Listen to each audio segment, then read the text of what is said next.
Hello students, welcome to let's learn it. तो आज का हमारा टॉपिक है सब्जेक्ट वर्ब एग्रीमेंट, जिसको हम कॉन्कॉर्ड भी बोलते हैं। तो सब्जेक्ट एंड वर्ब एग्रीमेंट क्या है?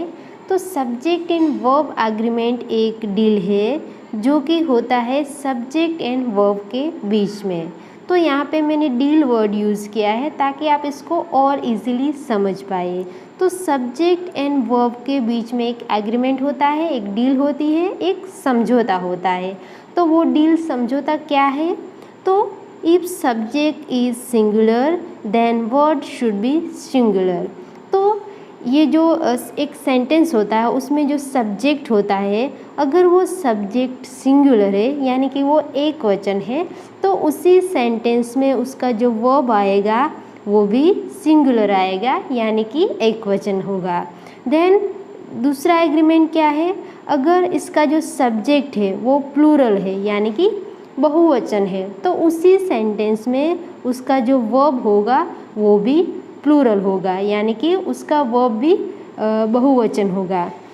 मीन्स जिस भी सेंटेंस में उसका सब्जेक्ट सिंगुलर यानी कि एक वचन होगा, उसी सेंटेंस में उसका वर्ब भी एक वचन होगा। अगर जिस सेंटेंस में उसका सब्जेक्ट प्लूरल है यानी कि बहुवचन है, तो उसी सेंटेंस में जो वर्ब आएगा वो भी बहुवचन यानी कि प्लूरल आएगा। तो ये है इसका basic concept subject verb agreement का।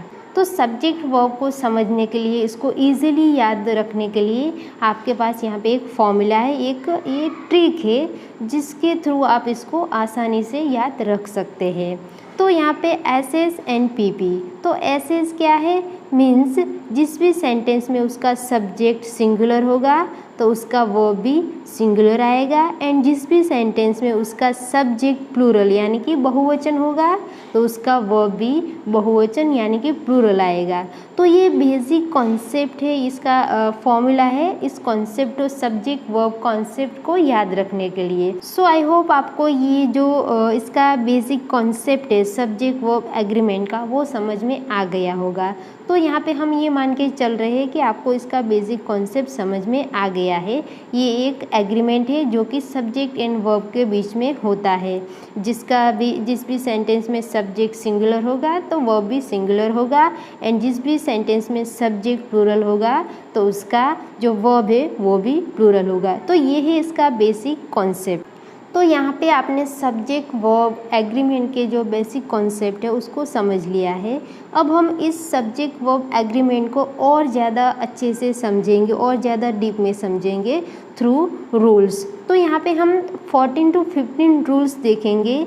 अगर आपने इन रूल्स को समझ लिया तो आपको ये जो कॉन्सेप्ट हो उसको आप कभी भी नहीं भूल पाएंगे, और कभी भी आपको एग्ज़ाम में सब्जेक्ट वर्ब के बारे में जो क्वेश्चंस आएंगे उन सारे क्वेश्चंस को आप करेक्टली लिख पाएंगे, करेक्टली आंसर कर पाएंगे, एंड जितने भी मार्क्स होंगे सब्जेक्ट वर्ब के आपको वो पूरे मार्क्स मिलेंगे।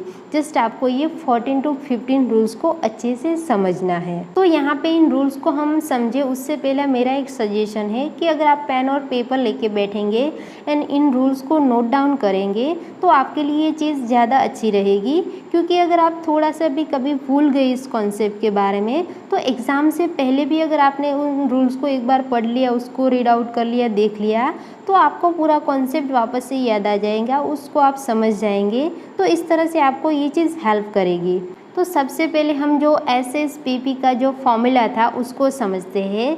तो यहाँ पे एस एस, तो ये जो सेंटेंस है उसमें द कैट रन्स, तो इस सेंटेंस में द कैट जो है वो है एक सिंगुलर सब्जेक्ट यानी कि इसका इस सेंटेंस का जो सब्जेक्ट है वो सिंगुलर है, वो एक वचन है, और इसका यहाँ पे अगर सब्जेक्ट सिंगुलर है तो उसका वर्ब भी सिंगुलर होगा यानी कि रन्स जो है वो एक सिंगुलर यानी कि एक वचन है, तो इसका वर्ब भी यहाँ पे रन्स आएगा। द कैट रन्स यानी कि इसका सब्जेक्ट सिंगुलर था तो इसका वर्ब भी यहाँ पे सिंगुलर आया। तो यहाँ पे वर्ब में एन के पीछे एस लगा है, तो आपको ऐसा नहीं समझना कि ये प्लूरल है, बहुवचन है। ये एक वर्ब है, तो वर्ब के पीछे जब एस या फिर ई एस लगता है तो वो सिंगुलर बन जाता है, वो प्लूरल नहीं होता है। वो जब नाउन होता है, नाउन के पीछे एस या फिर ई एस लगता है तब वो प्लूरल बन जाता है, तब वो बहुवचन हो जाता है। लेकिन ये वर्ब है, तो वर्ब के पीछे जब एस या फिर ई एस लगता है तो वो सिंगुलर हो जाता है। जैसे कि नाउन कोई है, बुक है, तो बुक के पीछे एस लगता है, बुक्स, तो वो प्लूरल हो जाता है क्योंकि वो एक नाउन है। लेकिन यहाँ पे रन जो है वो एक वर्ब है, तो वर्ब के पीछे जब भी एस या फिर ई एस लगेगा तो वो सिंगुलर हो जाएगा। तो आई होप आपको ये जो फॉर्मूला है एस एस का वो समझ में आ गया होगा। तो यहाँ पे हम पीपी का जो फॉर्मूला है उसको समझते हैं। तो यहाँ पे हमने सेंटेंस वही रखा है, उसमें चेंजेस आए हैं।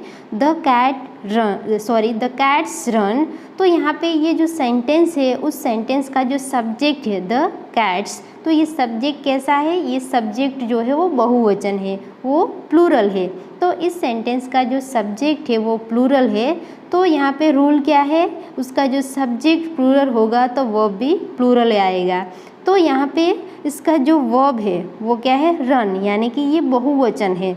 तो हाँ, यहाँ पे इस सेंटेंस में जो सब्जेक्ट प्लूरल है तो इसका यहाँ पे वर्ब भी प्लूरल आएगा। तो इसी तरह से इस फॉर्मूले को आपको फॉलो करना है, यानी कि सब्जेक्ट प्लूरल है तो इसका वर्ब भी प्लूरल आएगा। तो आई होप इस कॉन्सेप्ट को, इस फॉर्मूले को अब आप और अच्छे से समझ गए होंगे। तो अब हम देखते हैं वो 14 to 15 रूल्स। तो रूल नंबर 1, तो रूल नंबर 1 क्या कहता है, singular subjects need singular verbs. तो जिस भी सेंटेंस में अगर सब्जेक्ट सिंगुलर है तो उसको सिंगुलर वर्ब की ज़रूरत पड़ती है। तो यहाँ पे द कार इज़ फास्ट, तो इस सेंटेंस में जो द कार है वो सब्जेक्ट है, तो सब्जेक्ट कैसा है, सिंगुलर है, तो यहाँ पे उसका वर्ब भी सिंगुलर आएगा। तो यहाँ पे इज़ रखा है हमने, the car is fast. Then next sentence, she runs every morning. तो इस सेंटेंस में जो सब्जेक्ट है वो कैसा है, सिंगुलर है, थर्ड पर्सन सिंगुलर है, एक वचन है, तो उसका जो वर्ब है वो भी यहाँ पे सिंगुलर आएगा। तो ये है रूल नंबर 1। रूल नंबर 2, तो रूल नंबर 2 है plural subjects need plural verbs, यानी कि जिस भी सेंटेंस में अगर सब्जेक्ट जो है वो प्लूरल है, बहुवचन है, तो उसमें जो वर्ब है उसको भी प्लूरल फॉर्म में उसकी ज़रूरत पड़ेगी। तो यहाँ पे द कार्स, सब्जेक्ट जो है वो क्या है, प्लूरल है, यानी कि बहुवचन है, तो उसमें वर्ब जो आएगा वो भी प्लूरल आएगा। Then they run every morning, तो यहाँ पे सब्जेक्ट जो है वो क्या है, प्लूरल है, बहुवचन है, तो यहाँ पे उसका जो वर्ब है वो भी प्लूरल आएगा। रूल नंबर 3, तो रूल नंबर 3 क्या कहता है, compound subjects join by and usually take a plural verb. Means जिस भी सेंटेंस में अगर दो सब्जेक्ट को जॉइन किया गया है एंड से, मीन्स एंड को यूज़ करके दो सब्जेक्ट्स को जॉइन किया गया है एक ही सेंटेंस में, तो उस सेंटेंस का जो वर्ब होगा वो प्लूरल होगा, यानी कि उस सेंटेंस का वर्ब जो है वो बहुवचन होगा। यहाँ पे टॉम एंड जेरी जो है वो दो अलग अलग सब्जेक्ट्स है, तो दोनों सब्जेक्ट्स को जॉइन किया गया किससे, एंड नाम के कंजक्शन के, दोनों ही सब्जेक्ट्स को एक सेंटेंस में जॉइन किया गया है। तो यहाँ पे जो वर्ब यूज होगा वो कैसा होगा, प्लूरल होगा, यानी कि यहाँ पे जो वर्ब है वो बहुवचन फॉर्म में यूज़ किया जाएगा। तो ये है रूल नंबर 3।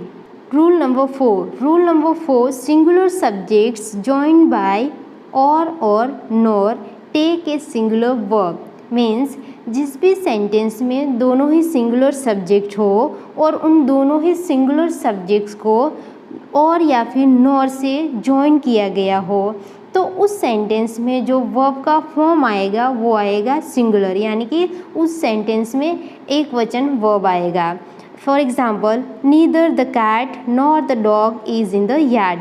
तो यहाँ पे ये जो सेंटेंस है उसमें द कैट जो दोनों ही सब्जेक्ट है, द डॉग दोनों ही जो सब्जेक्ट है वो सिंगुलर है। तो यहाँ पे दोनों ही सब्जेक्ट सिंगुलर है और दोनों ही सिंगुलर सब्जेक्ट्स को नीदर नॉर से जॉइन किया गया है। तो इस तरह की जब कंडीशन होती है तो यहाँ पे क्या है, टेक ए सिंगुलर वर्ब। तो यहाँ पे इस तरह के सेंटेंस में जो इसका वर्ब होगा वो सिंगुलर फॉर्म में होगा, यानी कि एक वचन फॉर्म में होगा। तो यहाँ पे इस रूल को आपको अच्छे से समझ लेना है, क्योंकि नेक्स्ट जो रूल होगा वो भी इससे थोड़ा सा मिलता जुलता होगा। तो आपको इसको कंफ्यूज नहीं होना है दोनों ही रूल्स में, और इसको अच्छे से समझ लेना है। तो क्या है, दोनों ही सब्जेक्ट्स कैसे होने चाहिए, दोनों ही सब्जेक्ट्स सिंगुलर होने चाहिए। अगर किसी भी सेंटेंस में दोनों ही सब्जेक्ट्स सिंगुलर है एंड उनको और या नॉर यानी कि नीदर या नॉर से उसको जॉइन किया गया है, तो ऐसी कंडीशन में इस सेंटेंस में, उस तरह के सेंटेंस में जो वर्ब होगा वो सिंगुलर फॉर्म में होगा। Rule number 5, when using either or neither nor match the verb to the closest subject. तो ये जो रूल नंबर 5 है वो पिछले रूल से थोड़ा सा सिमिलर है, लेकिन आपको कंफ्यूज नहीं होना है, तो आपको इसको अच्छे से समझना है। तो ये रूल नंबर 5 क्या कहता है कि जिस भी सेंटेंस में ईदर और या फिर नीदर नॉर यूज़ किया गया हो तो वहाँ पे आप कौन सा वर्ब लगाएंगे, तो verb to the closest subject, यानी कि the cats and the dog. ये दोनों ही इस सेंटेंस में दोनों ही सब्जेक्ट्स है, और इन दोनों ही सब्जेक्ट्स को किससे जॉइन किया गया है, तो नीदर नॉर। तो यहाँ पे एक बात ध्यान में रखनी है कि यहाँ पे दोनों ही सब्जेक्ट या फिर कोई एक भी सब्जेक्ट यहाँ पे सिंगुलर नहीं है। आपको खास क्या याद रखना है पिछले रूल का, कि दोनों ही सब्जेक्ट यहाँ पे सिंगुलर नहीं है। तो यहाँ पे सब्जेक्ट दोनों ही सिंगुलर नहीं है, तो ये आपको यहाँ पे याद रखना है कि verb to the closest subject. तो जो भी हमको वर्ब ऐड करना है उसके पास में जो सब्जेक्ट आता है उसके बेस पे हमें इसका वर्ब चूज़ करना है। यानी कि ये जो हमको इज़ है, यहाँ पे हमको फॉर एग्जांपल यहाँ पे ब्लैंक स्पेस है, तो अगर आपको यहाँ पे वर्ब यहाँ पे ऐड करना है तो आप कैसे ऐड करेंगे, इसके बेस पे द डॉग। तो द डॉग क्या है, वो सिंगुलर है, तो उसके बेस पे आपको यहाँ पे इसका वर्ब चूज़ करना है कि वो प्लूरल होगा या फिर सिंगुलर होगा। तो यहाँ पे ये जो द डॉग वो एकदम वर्ब के पास आता है, क्लोजेस्ट सब्जेक्ट, तो वो verb to the closest subject. तो ये वर्ब के पास आता है सब्जेक्ट, इसीलिए ये इसके बेस पे हम इसका जो फॉर्म होगा सिंगुलर होगा या प्लूरल होगा उसको तय करेंगे। तो द डॉग वो एक वचन है, इसके लिए इस सेंटेंस में हम वो वर्ब भी एक वचन रखेंगे। ठीक है, तो यहाँ पे आपको ध्यान नहीं देना, द कैट्स पे ध्यान नहीं देना। जो भी सब्जेक्ट वर्ब के पास आता है उसके बेस पे हमें इसको डिसाइड करना है। तो पिछले वाले रूल में और इस रूल में ये डिफरेंस है। Rule number 6, when dealing with indefinite pronouns like everyone, someone और एनीवन यूज सिंगुलर वर्ब्स।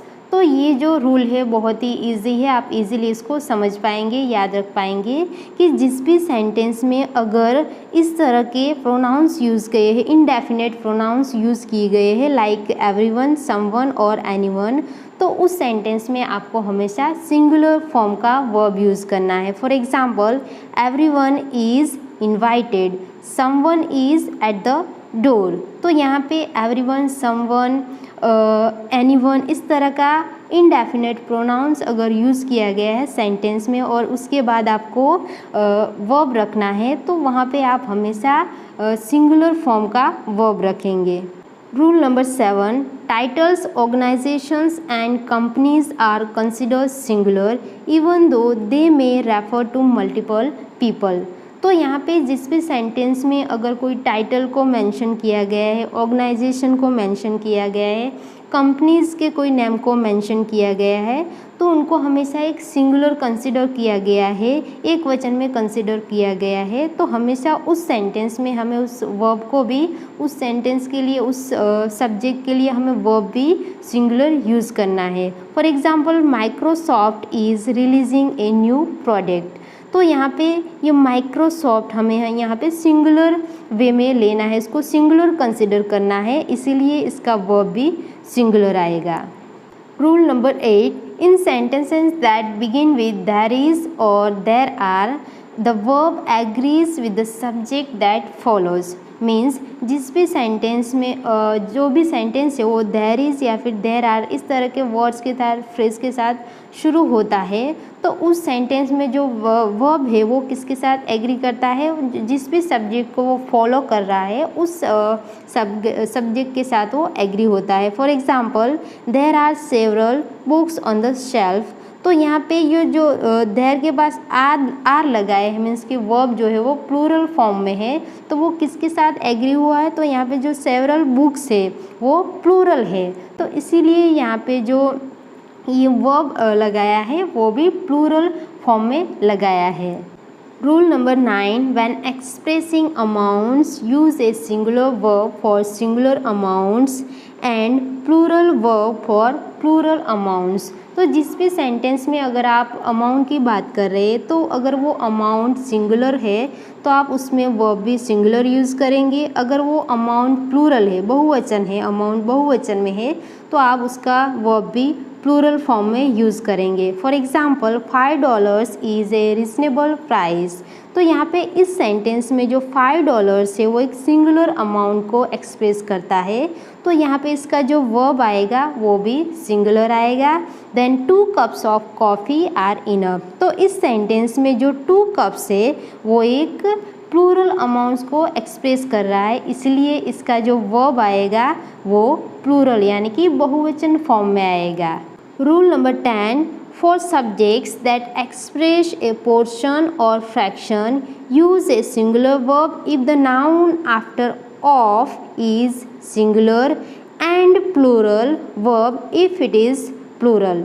तो रूल नंबर 10 क्या कहता है कि सब्जेक्ट्स दैट एक्सप्रेस पोर्शन और फ्रैक्शन, तो यहाँ पे हिस्से की बात है, किसी भी तरह के हिस्से की बात है, अगर वो सब्जेक्ट्स जो है सब्जेक्ट यूज़ किया गया है सेंटेंस में वो किसी भी तरह के हिस्से के बारे में बात कर रहा है तो वहाँ पे सिंगुलर वर्ब यूज़ करना है। कब? अगर उस सेंटेंस में जो नाउन है if the noun after of के बाद जो नाउन लगाया जाएगा वो नाउन अगर सिंगुलर है तो उस सेंटेंस में वर्ब भी सिंगुलर आएगा और अगर ऑफ के बाद वो नाउन प्लूरल है तो उस सेंटेंस में उसका वर्ब भी प्लूरल आएगा। For example some of the apples are ripe, तो इस सेंटेंस में जो सब्जेक्ट है वो पोर्शन के बारे में बात कर रहा है, थोड़े से हिस्से के बारे में बात कर रहा है तो some of the apples are ripe, तो यहाँ पे ऑफ के बाद जो नाउन आया वो कैसा है? प्लूरल है, तो यहाँ पे ऑफ के बाद जो नाउन है वो प्लूरल है तो ये जो रूल क्या कहता है and plural verb if it is a plural, तो यहाँ पे ऑफ के बाद ये जो नाउन है वो प्लूरल है बहुवचन है इसीलिए इसका जो वर्ब है वो भी प्लूरल आएगा। Many of the children are playing in the garden, तो यहाँ पे मैनी ऑफ द, तो ये भी किसी भी तरह के हिस्से के बारे में बात कर रहा है तो ऑफ के बाद जो नाउन आया द चिल्ड्रन तो वो कैसा है? ऑफ के बाद का जो नाउन है वो यहाँ पे प्लूरल है यानी कि बहुवचन है इसीलिए इसका वर्ब भी आर यानी कि बहुवचन आएगा। Half of the sandwich is gone, तो यहाँ पे इस सेंटेंस में हाफ जो भी यहाँ पे हिस्से पोर्शन के बारे में बात कर रहा है तो यहाँ पे ऑफ के बाद द सैंडविच, तो ऑफ के बाद का जो नाउन है वो कैसा है? वो सिंगुलर है यानी कि एक वचन है तो इसीलिए यहाँ पे इसका जो वर्ब है वो भी एक वचन आएगा यानी कि इज़। तो आई होप इस रूल को आप अच्छे से समझ गए हैं। Rule number 11, when using each every use singular verb, तो किसी भी सेंटेंस में अगर आप ईच या फिर एवरी इस तरह के वर्ड फ्रेज को यूज़ करते हैं तो उस सेंटेंस में हमेशा उसका वर्ब जो है वो आपको सिंगुलर रखना है। कोई भी सेंटेंस इस तरह के वर्ड्स के साथ शुरू होता है तो उस सेंटेंस में वर्ब हमेशा सिंगुलर आएगा। For example each student has a text book, तो इस सेंटेंस में ईच के साथ शुरू हो रहा है ये सेंटेंस तो इस सेंटेंस में जो इसका वर्ब आएगा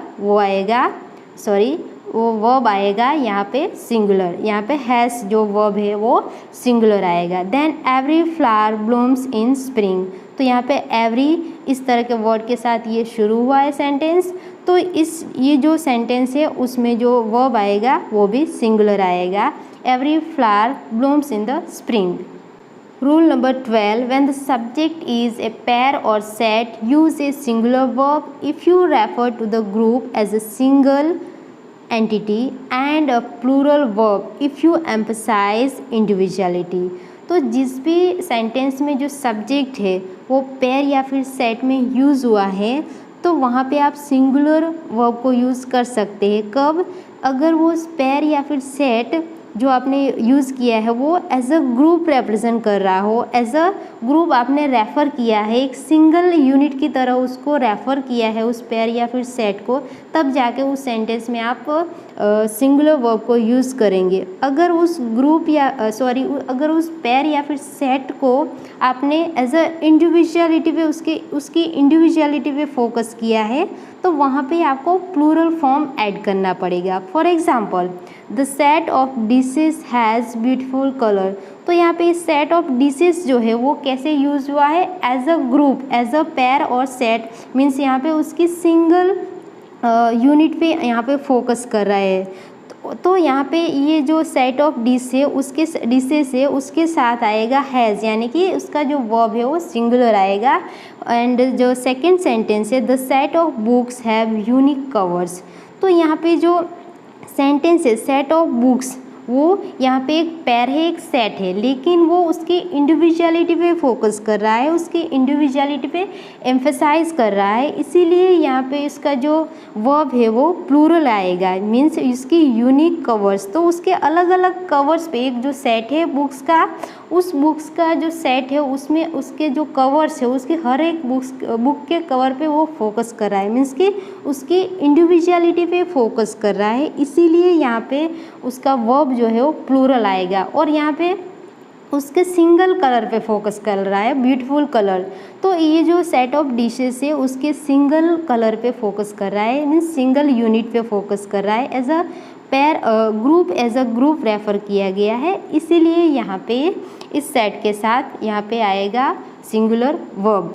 rule number 13, for subjects that express time, distance or amount use a singular verb. तो जिस भी सेंटेंस में सब्जेक्ट में टाइम, डिस्टेंस या फिर अमाउंट की बात हुई है वहाँ पे हमेशा सिंगुलर वर्ब आएगा। For example, 5 miles is a long way. तो यहाँ पे 5 माइल्स, तो यहाँ पे डिस्टेंस की बात की गई है तो डिस्टेंस के साथ हमेशा आएगा singular verb. 10 years seems like a long time। तो यहाँ पे टाइम की बात की गई है, तो जब भी जिस भी सेंटेंस में जो सब्जेक्ट है उसमें टाइम की बात की गई है तो वहाँ पे हमेशा उसका जो वर्ब आएगा वो सिंगुलर फॉर्म में आएगा। 10 years seems like a long time।